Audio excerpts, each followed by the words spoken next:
Hello, it's me, TheRubenazo. I want to say something first before we start the review.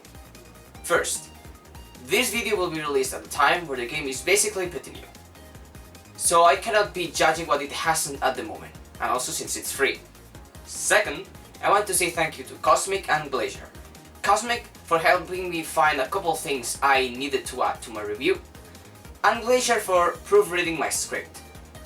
You'll see both of their channels, YouTube and Twitch, in the description below. Check them out, please. But well, let's start the review, shall we?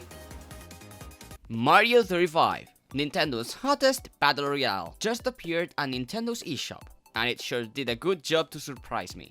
Like Fall Guys, this game takes a spin on the popular formula, incorporating the 2D Mario elements we all know and love.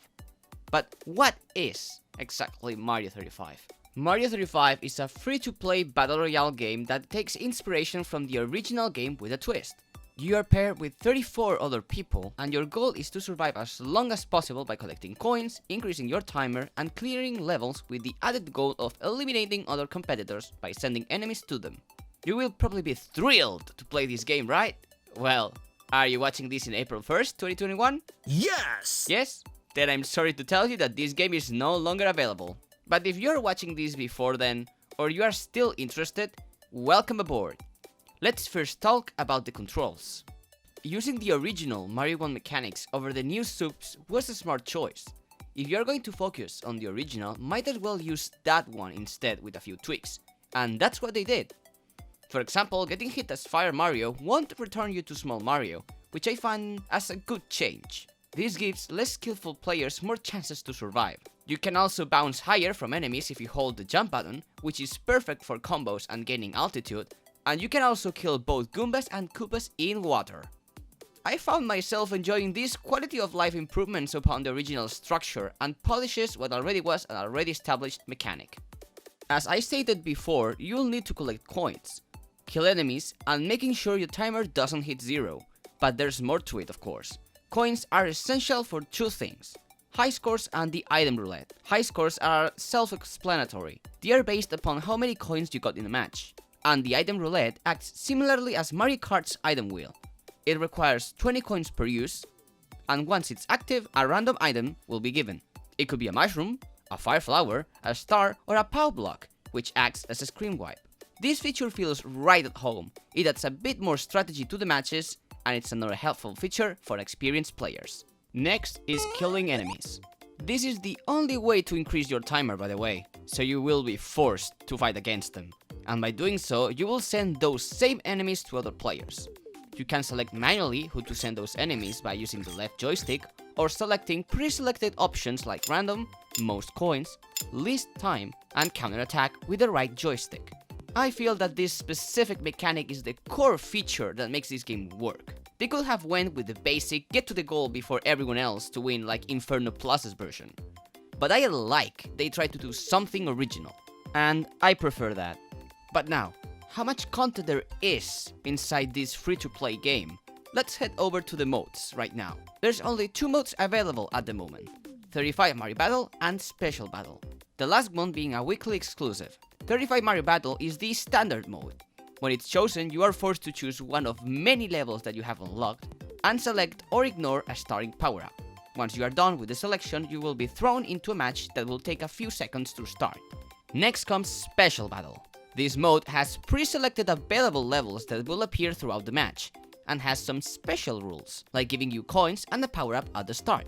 Both game modes will last from 10 to 20 minutes on average, so it all depends on how much time you have between sessions. If you have, let's say, half an hour, good, but if you have 15 minutes or less, not so much.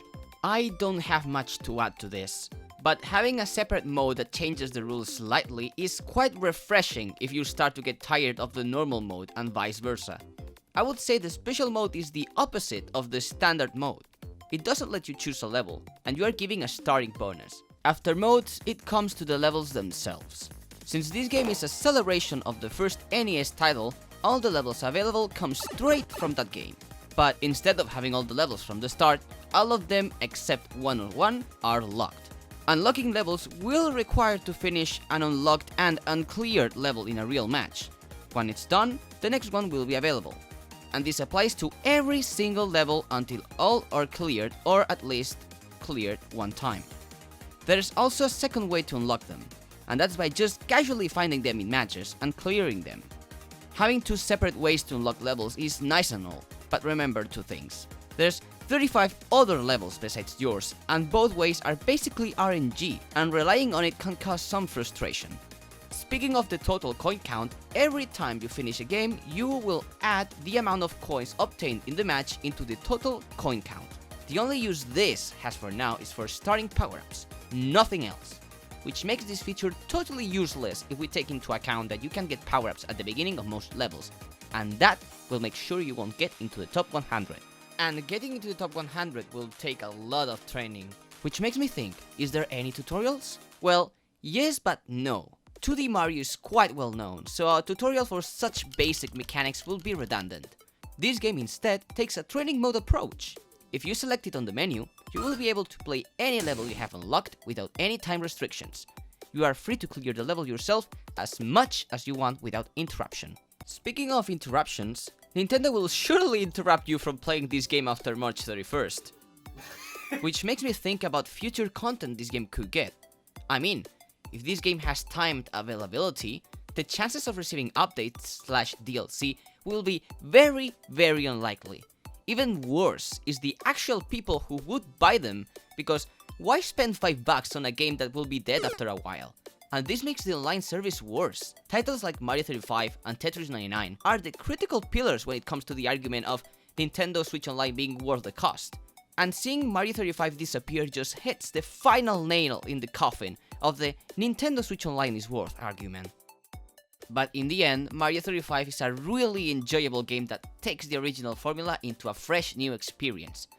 The fact that it's free for NSO users, and that it's easy to pick up and play adds towards the overall experience.